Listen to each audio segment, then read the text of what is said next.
नमस्कार मंडळी. आजचा हा ब्लॉग स्पेशली माझ्या त्या नाटकवाल्यांसाठी ज्यांना नाटकाबरोबर नाटकाचा दौरासुद्धा एन्जॉय करायला तितकाच आवडतो आणि त्यात जर बिर्याणी असेल तर आहा हा हा हा. तिचे संदर्भ नसलेली गोष्ट या आमच्या नाटकाच्या प्रयोगासाठी आम्ही वसईला निघालो होतो ट्रेननी आणि त्यासाठी हा बिर्याणीचा बेत आखला होता.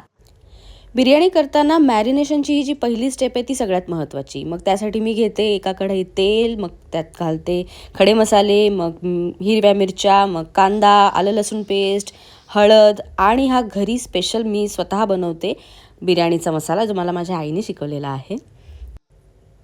हे सगळं मस्त तळून घ्यायचं आणि मग ते झालं की इथे मटण घ्यायचं, त्याच्यामध्ये दही आणि हा मसाला मस्त कालवून घ्यायचा, म्हणजे मॅरिनेट करायचं व्यवस्थित.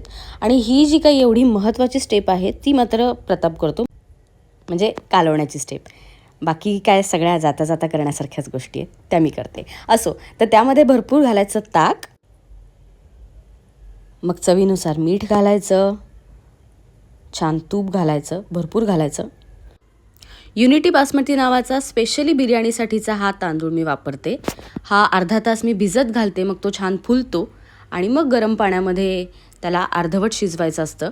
मग त्यात मीठ घालायचं, खडे मसाले घालायचे आणि चांगली एक उकळी येईपर्यंत तो तांदूळ अर्धा शिजवून घ्यायचा. इकडे मी कुकर घेतला आहे, त्याच्यामध्ये तेल टाकलेलं आहे आणि हा मॅरिनेट झालेला जवळजवळ अर्धा पाऊण तास तरी किमान मॅरिनेशन व्हायला हवं.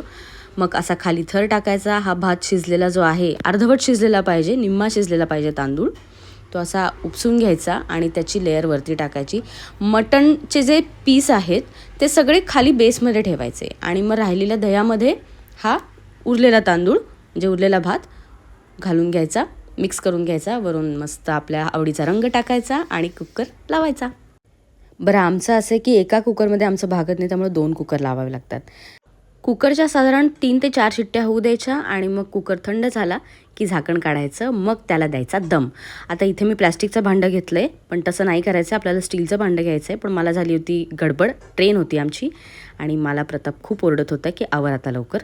त्यामुळे मी गडबड करून फटाफट बिर्याणी भरली डब्यात. बरं, आता ट्रेनमध्ये बसल्या बसल्या बिर्याणी नाही ना खाऊ शकत, त्यामुळं आम्ही खाल्ली स्पेशल सुकी भेळ.